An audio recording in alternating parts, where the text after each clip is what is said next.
Welcome once again to the bulletin. Chief Executive Officer of Delex Finance, Ken Thompson, has outlined solutions to fix Ghana's economy, which he describes as frail and sitting on a time bomb. Mr. Thompson said this at a CIMG event where he engaged the finance minister in an imaginary conversation on the theme "Face Up to the Realities of the Ghanaian Economy." He noted that government must deal quickly with the overvalued cedi if it intends to achieve macroeconomic stability. The Delex Finance Chief Executive outlined some other measures that could help the situation. According to Ken Thompson, the overvaluing of the cedi has resulted in stunted economic development and unemployment. Mr. Thompson made the case that the trickle-down effect of the overvalued cedi would jeopardize most, if not all, government policy interventions, including the Planting for Food and Jobs program. I wonder whether we ask ourselves why the Chinese have managed their currency so aggressively over the last few decades. There has to be a reason. Why have the Asian countries, Indonesia, name them, why have they managed their currencies so aggressively?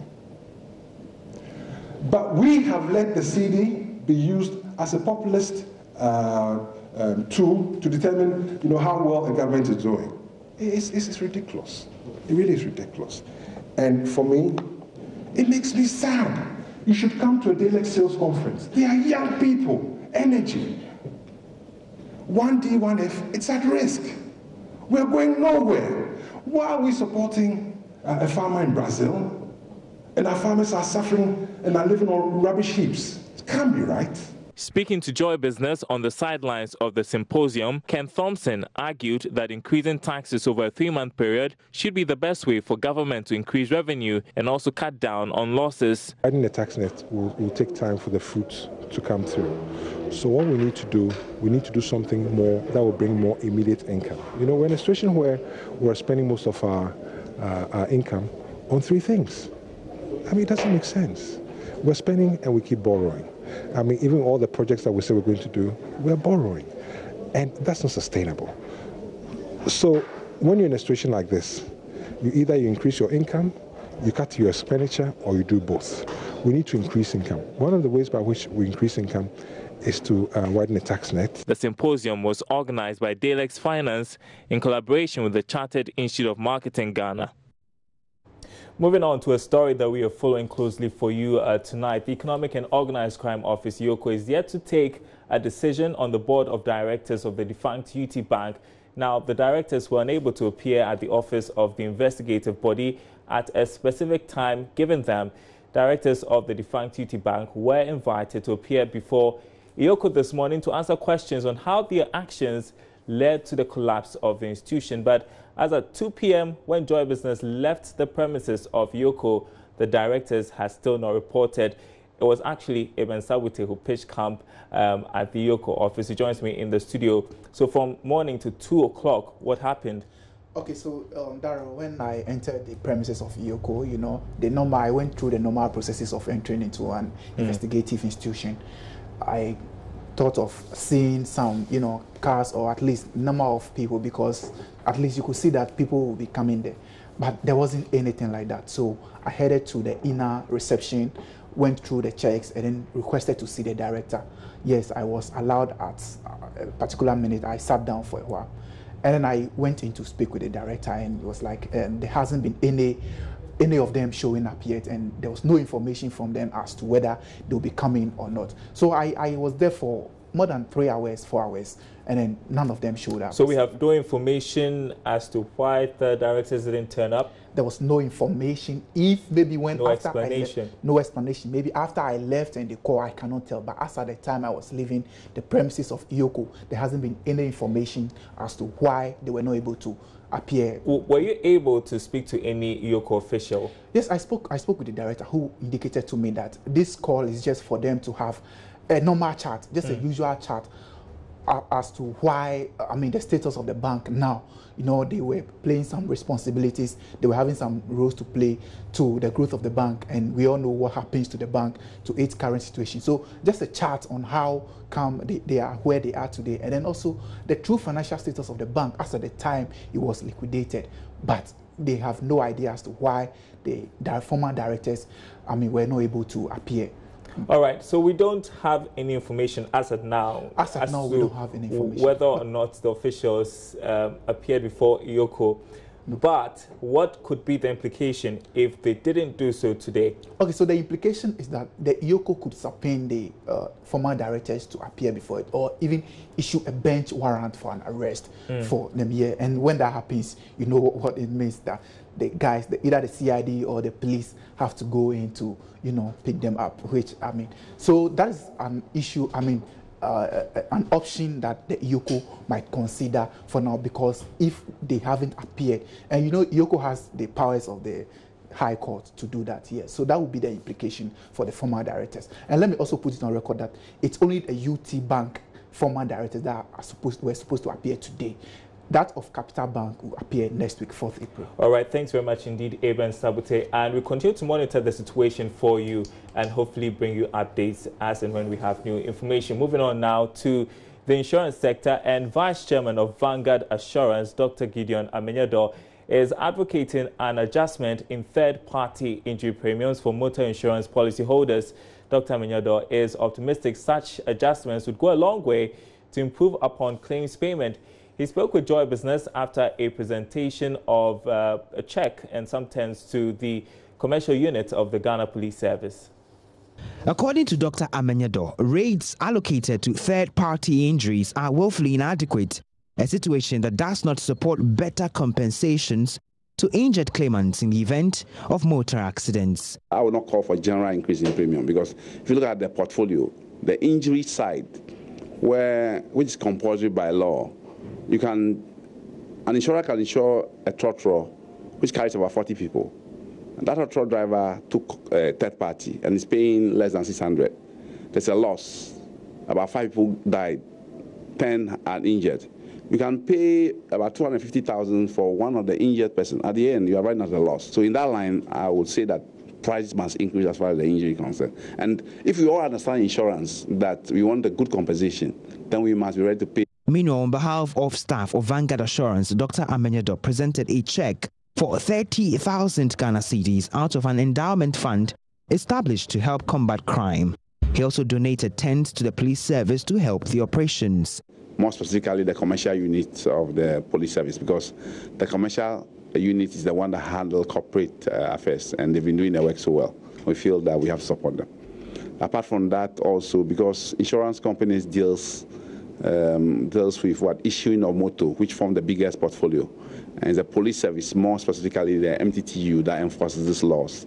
We see that most times, at times, they have to stand in the sun at the mercy of the weather to enforce these laws. And Vanguard feels that, being the first Ghanaian company, being sympathetic to the police force, we decided to give them tents which they can use to be under whilst enforcing these laws. Dr. Amenyado urged other corporate entities to take up similar corporate social responsibilities. This Makausa's report for Joy Business.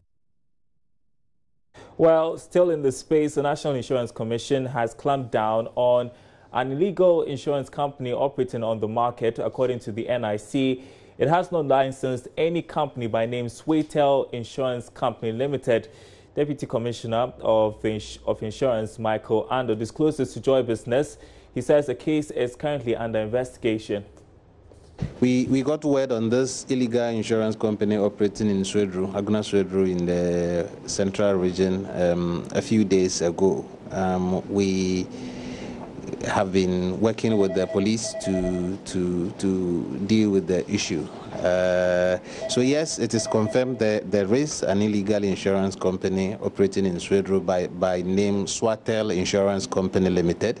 They have branded their shops or their premises Swaytel Insurance Company Limited.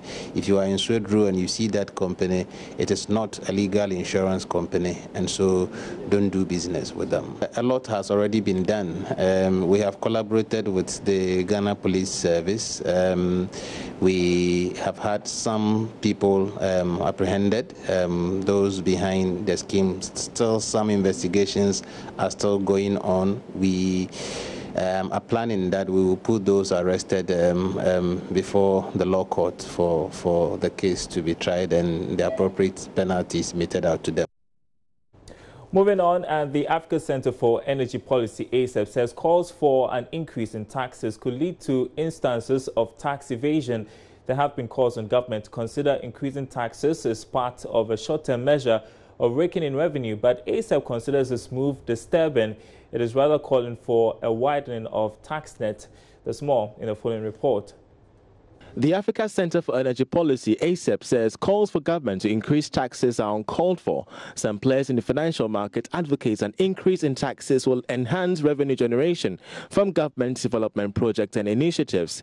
However, ACEP believes such a move will lead to tax evasion. Speaking to Joy Business in an interview after stakeholders' engagement on addressing inequality in Ghana's tax administration, Head of Programs at ACEP, Dr. Magnus Ebo Duncan, supported a widening of the tax net. We have a lot of gaps in our current tax administration system that we must address. If we address it, we don't need to increase taxes because the taxpayer is already overburdened. I mean, we have not paid much attention to the informal sector. The informal sector is the largest part of our economy, but less of it is tax. We keep overburdening those who already captured in the tax system.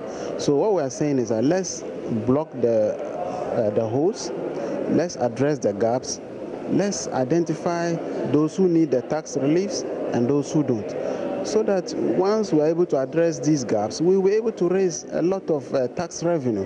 Head of training at the National Identification Authority, Abdul Ganiyu, on his part said government's plan is to make tax collection very easy through a new identification system. He noted that these cards will now be embedded with tax identification numbers, making it easier to track tax administration in the country. The tax identification number has become compulsory, let's put it that way. But so as far as owning the national identification card is concerned, it is not mandatory. So even if you don't have your TIN number, you can still register and own the national identification card.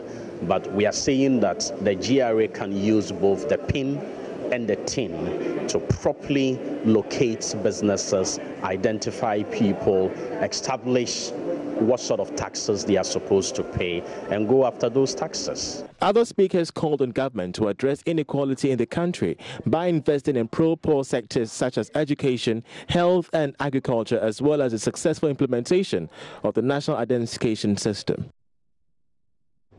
Now, following the significant reduction in policy rate to 18%, expectations are high among business owners for banks to respond by reducing the cost of credit.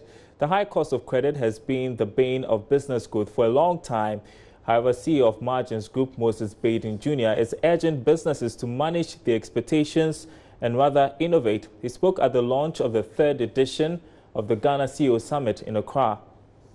There's a certain level of credit that anybody needs to run a business, and when it's high, it impacts your bottom line, and it makes it difficult to deliver services and products to your customers at an affordable price.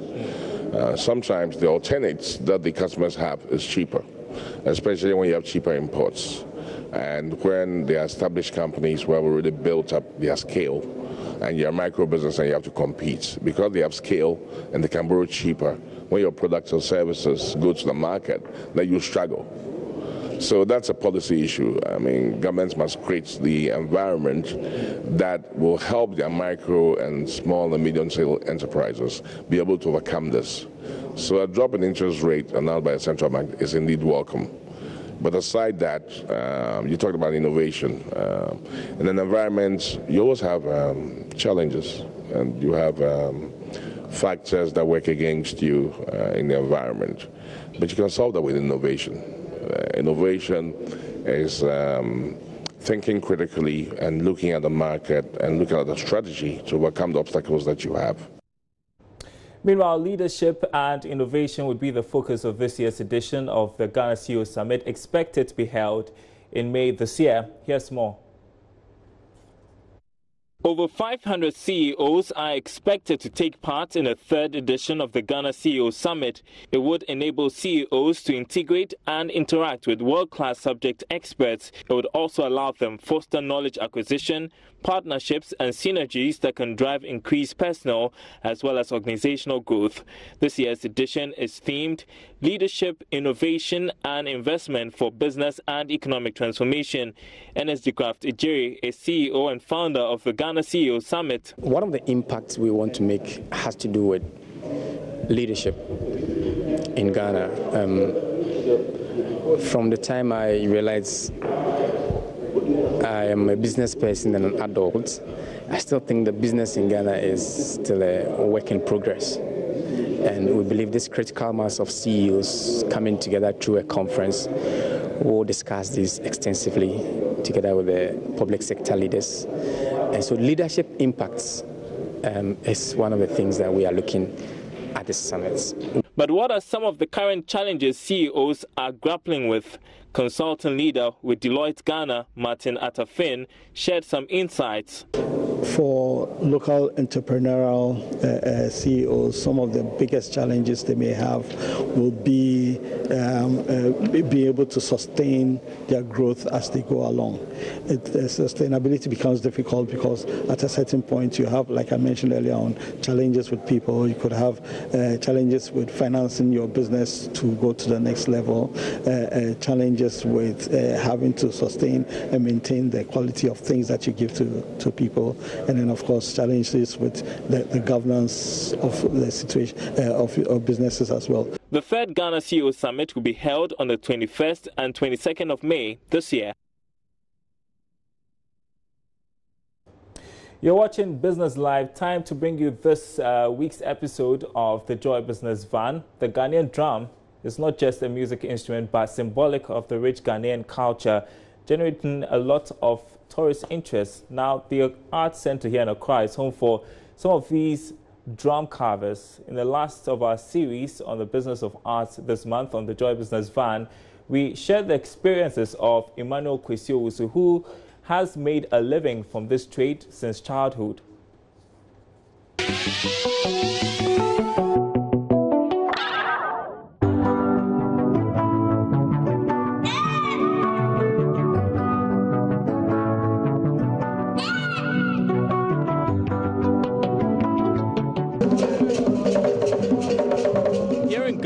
Drumming and dancing is not just for entertainment. It is an expression of culture and a medium to communicate important messages.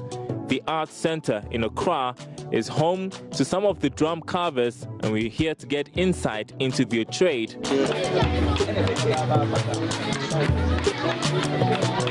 The first thing you should know is that there are different sets of drums depending on which part of the country you come from, be it Atumpan, Ashiko, Bongolo, and the elaborate Fonton from, you name them.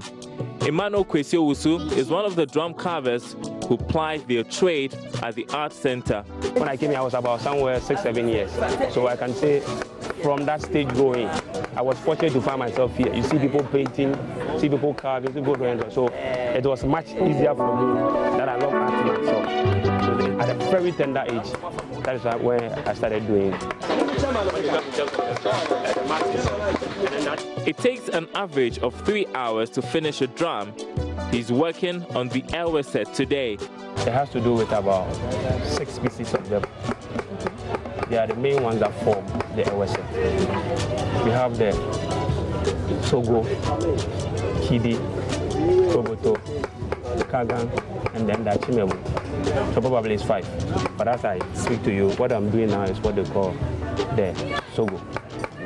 So these are just parts of the Elwes set. So I'm putting an effect on it to enhance the beauty of the drum. That's what I'm doing right now. A drum, depending on the type you want to buy, could cost you between 50 and 300 Ghana cedis.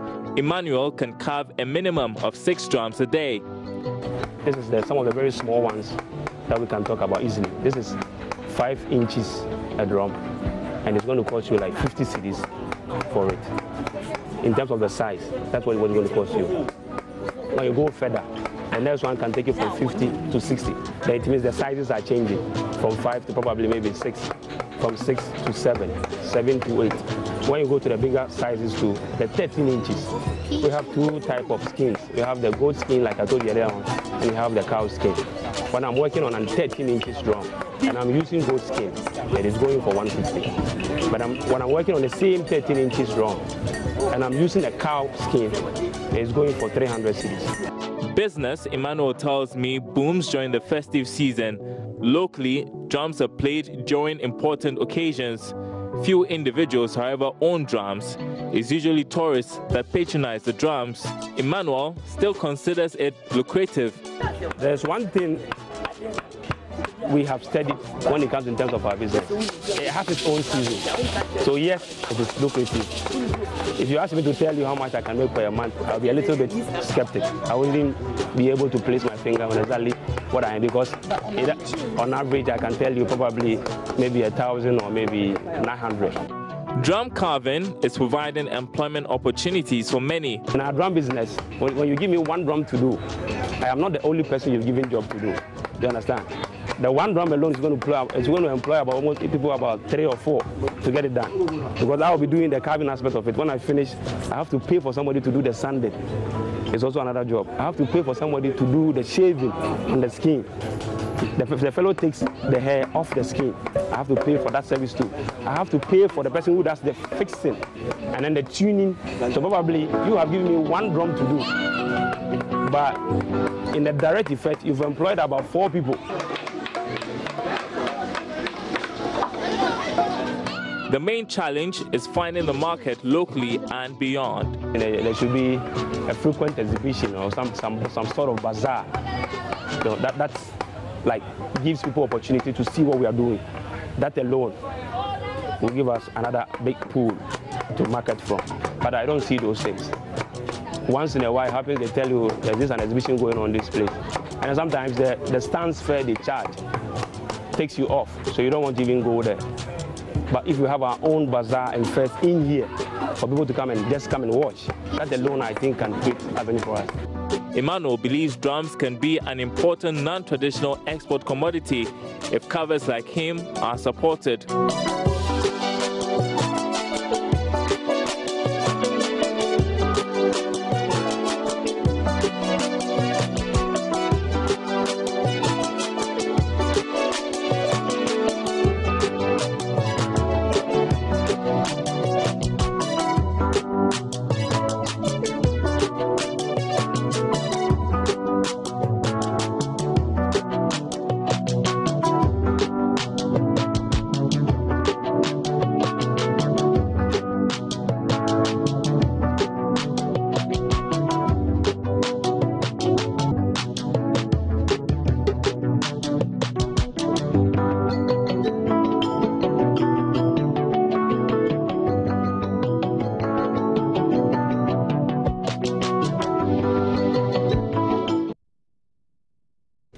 All right, that was our feature on drum carving. Be sure to watch it on Marketplace tomorrow if it airs. Time for our interview of the day. Financial and investment consultant Mike Kobler is pushing for some increase in liquidity support for the troubled banks. Now, this follows reports that some banks have been hit by fresh round of panic withdrawals because of recent management takeover of Unibank. Mr. Kobler tells Joy Business it's crucial that the regulator moves fast to deal with the situation. Absolutely, I will, because if we don't do that now, the immediate reaction where people are withdrawing, doing panic withdrawals, if as a result of that, I mean, send some wrong signals and you have to close another bank, you have to step in again, it could trigger more effects, even for the healthy banks. So, how should these support be handled? Because the Bank of Ghana is expert in this area, actually, that it will be more value for money because of past reports that we've had where these support were not handled well by these banks? Okay, no, I've said two things, George. I'm saying that if the Bank of Ghana is going to give support, then it must also be assured of the managers of the bank, whether they will do the right thing. What has not been done well in the past is that they put the money there, and it's the same people who brought the bank down to that level who were made to manage or oversee that transition.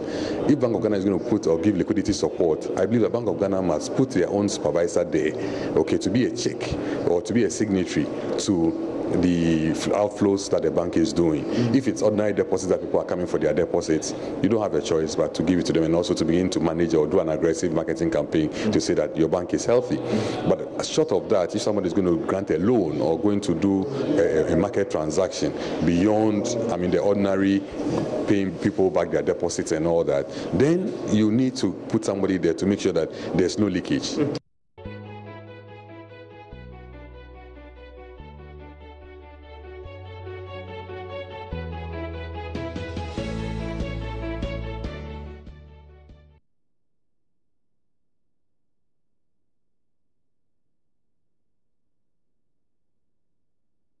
And that's Business Live tonight. Thanks for watching. Of course, there is more news on our website, myjoyonline.com/business. The latest business stories, including the latest news bulletins. Just in case you missed out on them, the videos are always uploaded.